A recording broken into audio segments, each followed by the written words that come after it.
Merhabalar sevgili dostlar. Bugün 1290 SAS motosikletlerimizin deneyimlerini paylaşacağız. Sevgili Uğur hocamızla birlikteyiz. 2023 model SAS kullanıcısı kendisi. 2022'den 23'e geçti. Onun tecrübeleri bizim için önemli. Dolayısıyla bu videoda kendisi yer alacak. Bunun için de çok teşekkür ediyoruz hocam. Çok sağ olun. Celal abimiz de aşağı yukarı 13 bin olmasa da yok 12-13 bin kilometre. Evet, 13 bin kilometre kullandı ve bu videomuzda size 1290 SAS'ın 2023 model 1290 SAS'ın deneyimlerini paylaşacağız. Şimdiden iyi seyirler. Görüşmek üzere. Evet Uğur'cum, senin tecrüben benden çok daha fazla.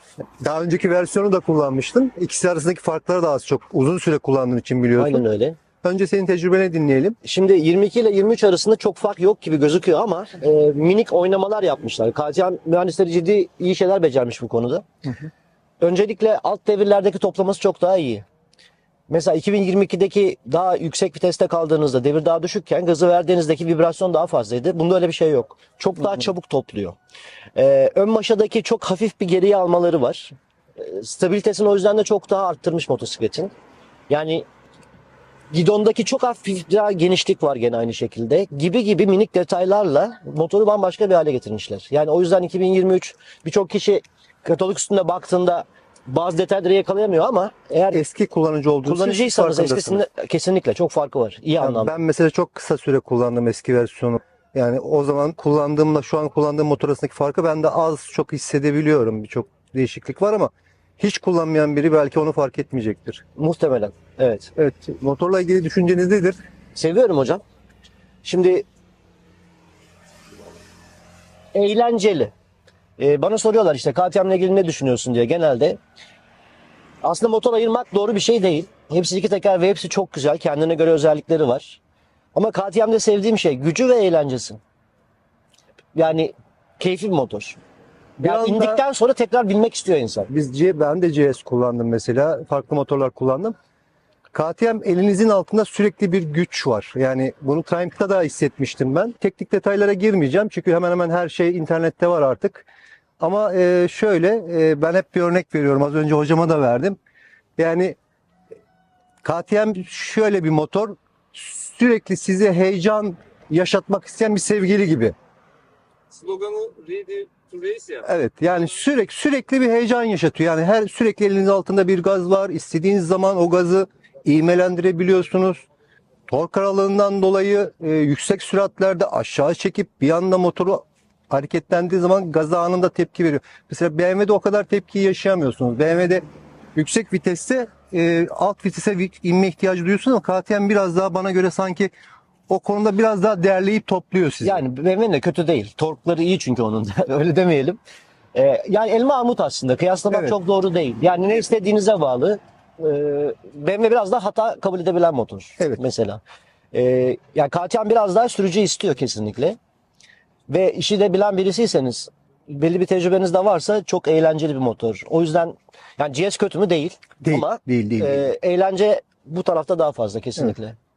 Yani biraz daha heyecanlı. Yani limitleri ve aralıkları, yani size sundukları biraz daha fazla. Evet, BMW çok daha konfor sunuyor size. Stabilite sunuyor ama heyecan noktasında KTM size çok daha fazla heyecan sağlıyor. Bir de bir şey demiştiniz yani bu motorun kullanımıyla ilgili. Ya bizim maalesef Türk halkının özelliği. Manuel okuma özürlüyüz ya. Okumuyoruz çünkü maalesef. Evet. Benim de bir huyum var, öyle öğrendim hep çünkü. Ne alırsam alayım, kullandığım neyse mutlaka önce bir manuelini okuyorum. Birçok sürücünün yaptığı KTM'de mesela rally modu var. Gaz tepkisi çok daha eğlenceli, doğru ama manueli okursanız eğer diyor ki arka ASC komple devreye alınamaz hiçbir şekilde rally'de. Kum için çünkü. Kumda kullanım için. Zaten resimlerinde de gösteriyor.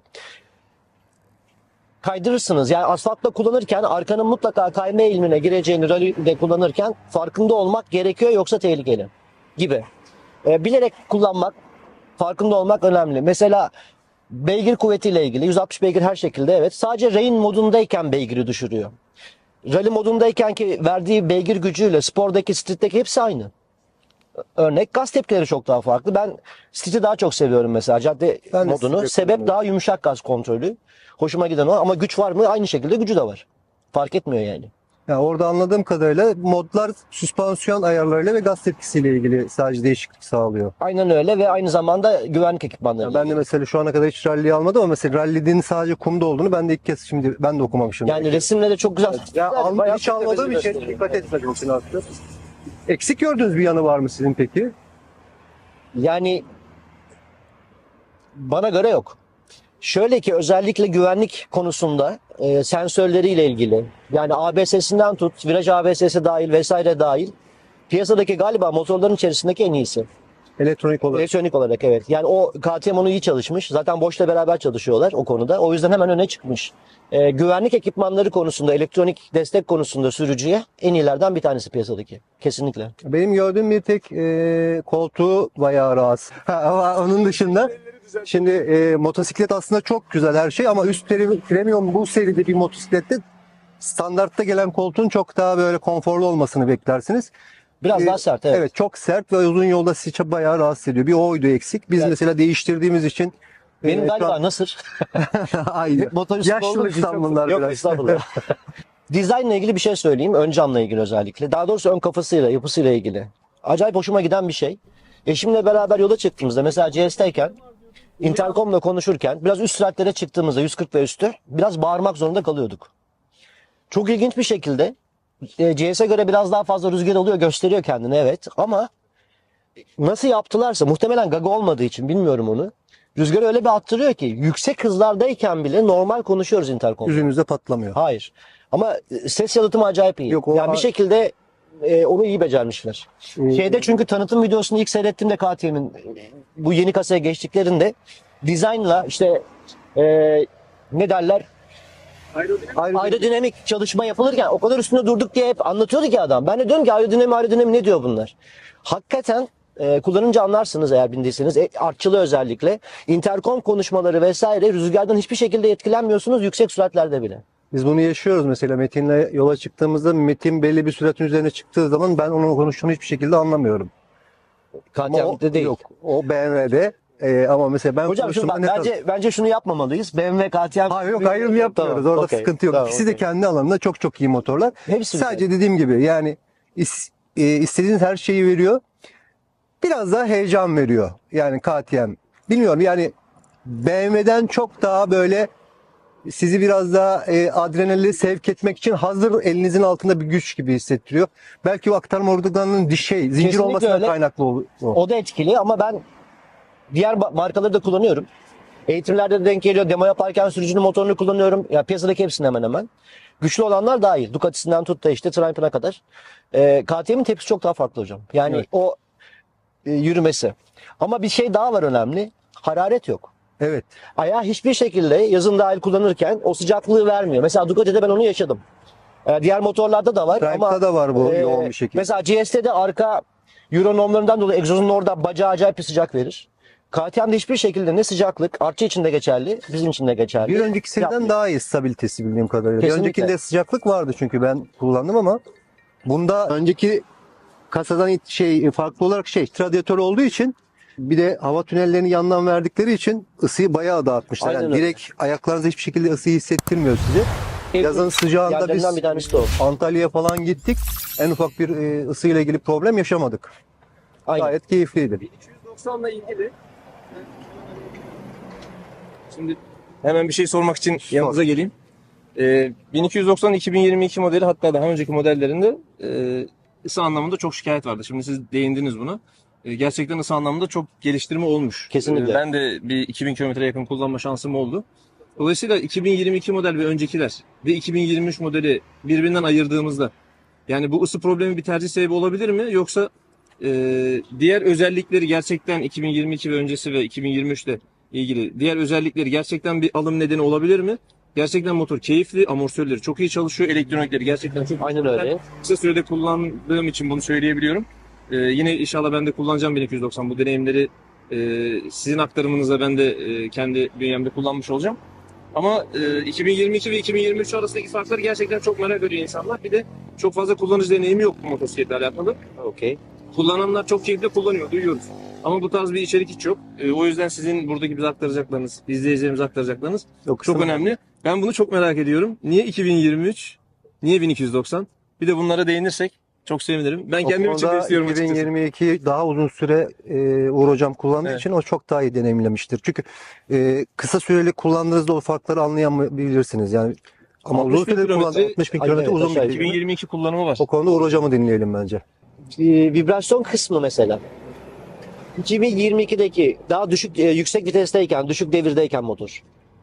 Yanlış söyledim, ters. Düşük devirdeyken evet. Gazı verdiğinizdeki elcikte hissedilen, ayaklarda hissedilen vibrasyon kısmı bunda çok daha az. Çok daha. Neredeyse yok. Çok ilginç bir şekilde. Ya motor bloğuyla oynamışlar belli. Yani içeride bir şeylerle oynamışlar Bence ve o farklı. faydalı bir şey olmuş, iyi bir Kesinlikle, şey olmuş. kesinlikle. Yani en büyük sevdiğin özelliklerinden bir tanesi o 2022'ye göre. Çok daha stabil de hissettiriyor aynı zamanda. Ve Ağırlık merkezi de aşağı düşmüş. aşağıda yönetim Gene aynı onlar. Sadece Yani çok az. ön rek açısını birazcık çok az daha geri almışlar. Swing arm biraz daha.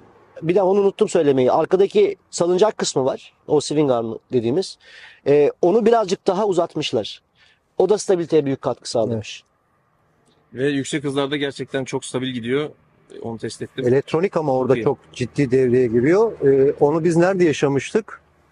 Tahmin ediyorum Antalya'ya giderken yaşamıştık. Virajda biz hatta demiştik ya bunu nasıl becerebiliyor? Yani siz arkayı attırdığınızda sizi ters yöne iten bir sistem var burada. Yanlış Arkayı bıraktığında Attırmayalım toplayan bir hocam. sistem var. toplayan bir Çok iyi. Attırmayalım. Çok iyi. yani ASC'den farklı bir sistemden bahsediyorlardı. Biz onu orada yaşamıştık. Yani viraja girerken bir anlık zemindeki bir problem olmuştu. Arkaya attırdığında motor bir anda yani benim müdahaleme gerek kalmadan toparladı kendini. Orada çok hoşuma gitmişti mesela. Ama tabii o durumlarda kalmamak önemli. Yani evet. Onun için de sürüş eğitimleri Evet şeye Çok Muğla'ya giderken Evet. dönüşte kum vardı zeminde. Son anda fark ettik. Bu konuyla ilgili bir şey söyleyeyim.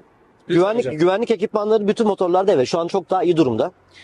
Fakat şunu her zaman hedef edinmenizi tavsiye ediyorum. Nedir o? ABS var evet. Bir fren yaparken ABS'yi devreye sokuyorsanız hatalısınız.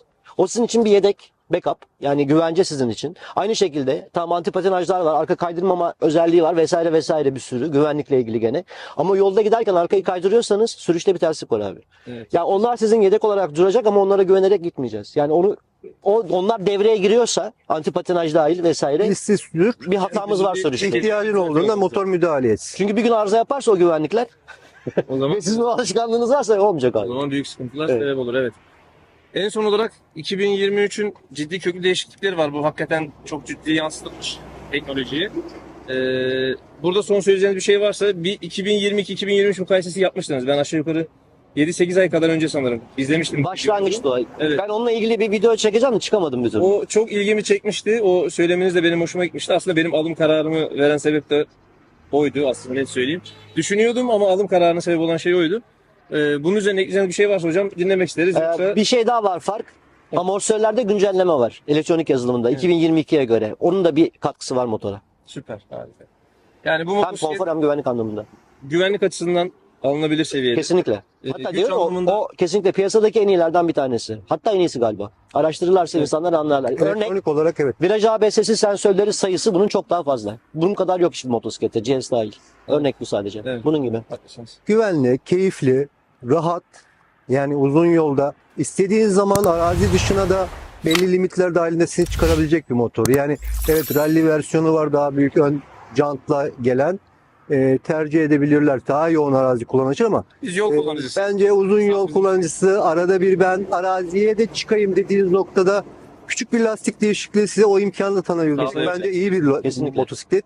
Genleri öyle zaten. Başarılı yani servis maliyetleri açısından baktığınızda artık hemen hemen hepsi aynı. Bir de servis ulaşabilirliği de şu anda çok iyi. Hemen hemen her ilde Kesinlikle. oturmuş bir servis ağı var. Yani belli bir noktaya bağlı değilsiniz. En yakın servis bana mesela yaklaşık 15 kilometre. İstediğiniz Moto zaman bu konuda çözebiliyorum. iyi. Ve İyi İyi çalışıyorlar. ustalar var servislerde artık.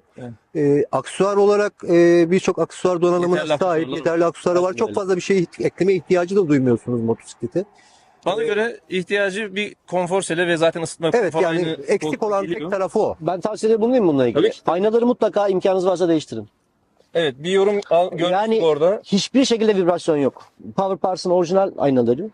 Ve bir de tavsiye edeceğim. Evet bir de tavsiye edeceğim gidonla ilgili şu yükselti. Evet o Buradaki bu amortisörlü vibrasyonu iyice minimize ediyor. Yani Bunlar öyle güzel var. feedbackler. Evet. Hemen pazartesi bakıyoruz icabına. Uğur Hocam çok teşekkür ederiz. Bizim için çok kıymetli bir Evet. çekim oldu. Sağ olun. ben teşekkür ederim. Sağ olun siz de. Umuyorum seyredenler Teşekkür de ederim. bu videodan ciddi faydalanır. Belki alım kararı vermek üzere olanlar, şimdi sezon da açılacak, alım kararı vermek üzere olanlar bu videodan etkilenip belki alım kararı verebilirler. Gerçekten keyifle binilebilecek bir bisiklet. Biz böyle hayranlıkla bakıyorduk bu renklerin turuncu olmasından dolayı ama sizin bu feedbackleriniz, geri dönüşlerinizle de Fiyat fayda olarak hayatımızda diyelim. fiyat fayda olarak çok Kesinlikle. üstte bir çok üst seviyede, motosiklet. Yani size her şeyi sağlıyor. Keyfi, konforu, eğlenceyi, heyecanı, adrenalini hepsini bir anda Ve uygun sağlıyor. fiyata. Ve uygun fiyata sağlıyor. İşte KTM'nin satış politikasında da değişiklik olmadı bu süreç içerisinde. Evet, o konuda KTM birçok şey kullanıcılara avantaj yaşandı ama KTM kullanıcıları motora erişimde, motorun fiyatlamasını da problem Yedek yaşamadı. parça Orada dahil. ahlaki bir ticaret yürütüldü. Yedek parça konusunda bugün hiçbir problem yok. Hiç Yani yok, istediğiniz evet. parçayı temin Temin edebiliyorsunuz ki bunun için merkeze ulaşmanız da gerek yok. Herhangi bir bayide de temin edebiliyorsunuz bunu. Dolayısıyla ben çok keyif alarak kullanıyorum. Uğur Hocam daha uzun süre kullandı. O da çok keyif alıyor. Bence düşünülecek bir motor. Yani Kesinlikle. fiyat fayda da çok iyi bir motor. Evet. Yani burada artık eğlenceye dönüştürme vakti Evet, geldi sürücü. yani. Eğer varsa bütçemiz bu motora ulaşılabilir. Evet. Teşekkür ederiz bu keyifli sohbet için. Buyurun. Tecrübe Ben aktarımı de için teşekkür harikasınız. Teşekkürler. Görüşmek üzere Görüşürüz. arkadaşlar. Hoşçakalın. Kanalımıza abone olmayı ve lütfen like atmayı da esirgemeyin. Rica ediyoruz. Bir butona tıklayın. Görüşmek üzere. Hoşçakalın.